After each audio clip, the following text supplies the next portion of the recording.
रासायनिक साम्य के प्रमुख लक्षण।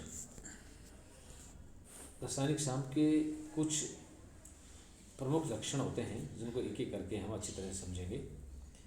जैसे सबसे पहले देखते हैं खुले पात्र में साम्य, इक्विलिब्रियम इन ओपन वेसल्स।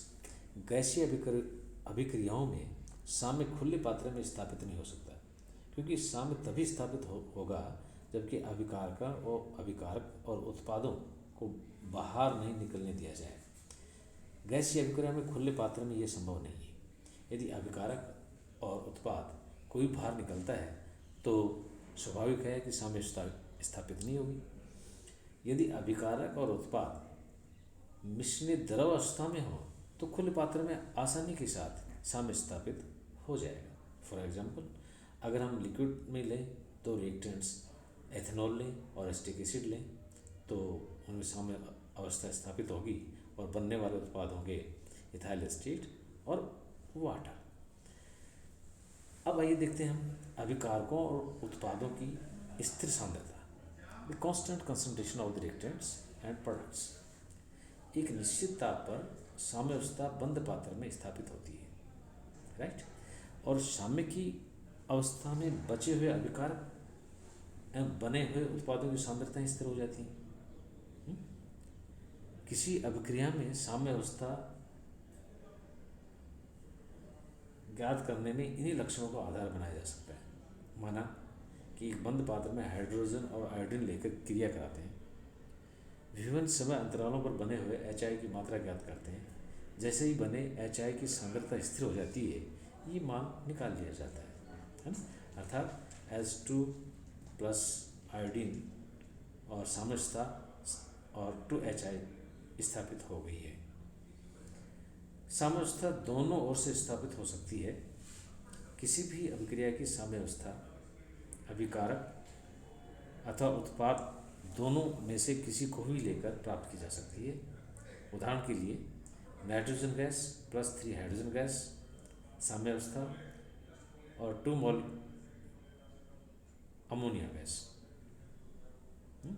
ये एक एग्जाम्पल लेते हैं को नाइट्रोजन और हाइड्रोजन तथा अमोनिया दोनों द्वारा प्राप्त किया जा सकता है। माना कि उपरोक्त अभिक्रिया में नाइट्रोजन और हाइड्रोजन को 1:3 बंद पात्र में 573 डिग्री केल्विन ताप और 30 एटमॉस्फेरिक दाब पर रिएक्शन करवाते हैं। नाइट्रोजन और हाइड्रोजन क्रिया करके अमोनिया बनाएंगे और साम्य अवस्था पर भार से लगभग 7% अमोनिया प्राप्त होती है। इसके पश्चात एक बंद पात्र में अमोनिया लेकर 573 टेम्परेचर रखते केल्विन टेम्परेचर रखते हैं तथा 30 वायुमंडलीय दाब पर विघटित किया जाता है। साम्य अवस्था प्राप्त होने पर भार से लगभग 97% अमोनिया विघटित हो जाती है। लगभग 7% अमोनिया साम्य अवस्था पर बची रहती है, जो कि पूर्व के समान ही है। आइए अब देखते हैं उत्प्रेरक का प्रभाव, द इफेक्ट ऑफ कैटलिस्ट। साम्य अवस्था पर उत्प्रेरक का कोई प्रभाव नहीं होता है, अर्थात उत्प्रेरक साम्य अवस्था को प्रभावित नहीं कर सकता, क्योंकि उत्प्रेरक द्वारा अग्र और प्रतीप दोनों अभिक्रियाएं समान रूप से प्रभावित होती है। अर्थात अग्र और प्रतीप दोनों अभिक्रियाओं के वेग समान रूप से बढ़ते हैं। जैसा कि चित्र में दिखाया गया है, बिंदुकित रेखा उत्प्रेरक की उपस्थिति और सतत रेखा उत्प्रेरक की अनुपस्थिति में अग्र और प्रतीप अभिक्रियाएं वेग को दर्शाती है। साम्य अवस्था पर अग्र और प्रतीप अभिक्रियाओं के वेग समान हो जाते हैं।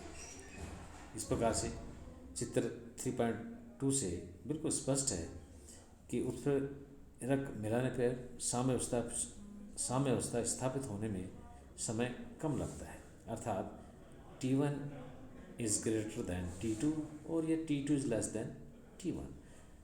अब देखते हैं मुक्त ऊर्जा परिवर्तन और साम्य अवस्था।